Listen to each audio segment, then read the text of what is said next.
വികസന കാര്യത്തിൽ സംവാദമാകാമെന്ന പ്രതിപക്ഷ നേതാവിന്റെ വെല്ലുവിളി ഏറ്റെടുത്ത മുഖ്യമന്ത്രി വികസനം മാത്രമാകരുതെന്നും എല്ലാ കാര്യങ്ങൾക്കും മറുപടി ഉണ്ടാകണമെന്നും പിണറായി വിജയൻ. മുഖ്യമന്ത്രി പറയുന്ന സമയത്ത് പറയുന്ന സ്ഥലത്ത് എത്താമെന്ന VD സതീശന്റെ മറുപടി.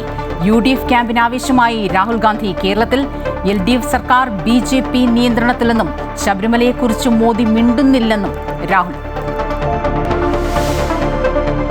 കൊല്ലത്ത് വാർത്താ സമ്മേളനത്തിൽ ക്ഷുഭിതനായി മുഖ്യമന്ത്രി.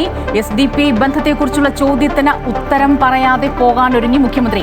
പാർട്ടി മാധ്യമങ്ങളുടെ ചോദ്യത്തിന് മാത്രം CM മറുപടി നൽകുന്നു എന്ന വിമർശനത്തിൽ മടങ്ങി വന്ന മാധ്യമങ്ങൾക്ക് വിമർശനം. ചോദ്യം ചോദിക്കണം, ചോദ്യം മനസ്സിലുണ്ടായാൽ പോരാ. ഇവിടെ ചിലർക്ക് ചില ഉദ്ദേശങ്ങളുണ്ട്. ആ ഉദ്ദേശമാണ് ഇപ്പോൾ പ്രകടമായത്. ഇത് ഏതെങ്കിലും വാർത്താ സമ്മേളനത്തിൽ കാണുന്ന കാര്യമാണോ? നിങ്ങളെല്ലാവരും ചോദിച്ചു, നിങ്ങൾ ഏത് മാധ്യമപ്രവർത്തകരാണെന്ന് ഞാൻ ചോദിച്ചില്ല. ആ ചോദ്യത്തിന് ഞാൻ മറുപടി പറഞ്ഞു. ആ മറുപടി വിശദമായിട്ട് പറഞ്ഞു. അതല്ലേ ഉണ്ടായത്. നിങ്ങളെല്ലാവരും കേട്ടിരിക്കുകയല്ലേ. നിങ്ങളെ ചിലരുടെ മനസ്സിൽ ചോദ്യം ഉണ്ടാവും. ആ ചോദ്യത്തിന് നിങ്ങൾ ചോദിച്ചാലേ ഉത്തരം പറയാൻ പറ്റൂ. എല്ലാവർക്കും ചോദ്യം ചോദിക്കാൻ ഒരു പത്രസമ്മേളനത്തിൽ അവസരം കിട്ടിയെന്ന് വരുമോ? അപ്പോൾ സമയം കഴിഞ്ഞു. അതുകൊണ്ടാണ് ഞാൻ അവസാനിപ്പിക്കുന്നത്.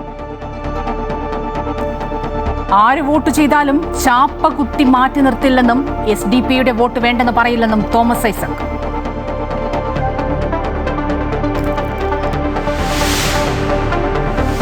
വിദേശ സഹായം സ്വീകരിക്കുന്നത് നിയന്ത്രിക്കുന്ന FCRA ബില്ല് പാസാക്കിയത് ഗൂഢലക്ഷ്യങ്ങളോടെയെന്ന് കോൺഗ്രസ്. ന്യൂനപക്ഷങ്ങൾക്കെതിരെയുള്ള ബില്ല് കേന്ദ്ര സർക്കാർ അടിയന്തരമായി പിൻവലിക്കണമെന്ന് KC വേണുഗോപാൽ. FCRA ഭേദഗതി ന്യൂനപക്ഷ വേട്ടയല്ലെന്ന് കേന്ദ്രമന്ത്രി ജോർജ് കുര്യൻ. ആശങ്കയുണ്ടാക്കുന്ന നിയമമെന്നും പുനഃപരിശോധിക്കണമെന്നും ഓർത്തഡോക്സ് സഭ. ഭേദഗതിയിൽ നിന്ന് പിന്തിരിയണമെന്നാവശ്യപ്പെട്ട് പ്രധാനമന്ത്രിക്ക് മുഖ്യമന്ത്രിയുടെ കത്ത്.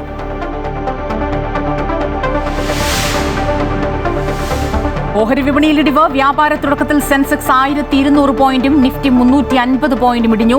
നഷ്ടം ബാങ്കിംഗ് ഓഹരികളിൽ. ക്രൂഡ് ഓയിൽ വിലയിൽ വർധനവ്. സ്വർണത്തിന് പവന് ഇന്ന് കുറഞ്ഞത് 600 രൂപ. IPL ഇന്ന് രാജസ്ഥാൻ ചെന്നൈ പോരാട്ടം. മത്സരം വൈകിട്ട് 7:30 മുതൽ ഗുവാഹത്തിയിൽ. ചെന്നൈ സൂപ്പർ കിങ്സിനായി സഞ്ജുവിന് ഇന്ന് മഞ്ഞ ജേഴ്സിയിൽ അരങ്ങേറ്റം.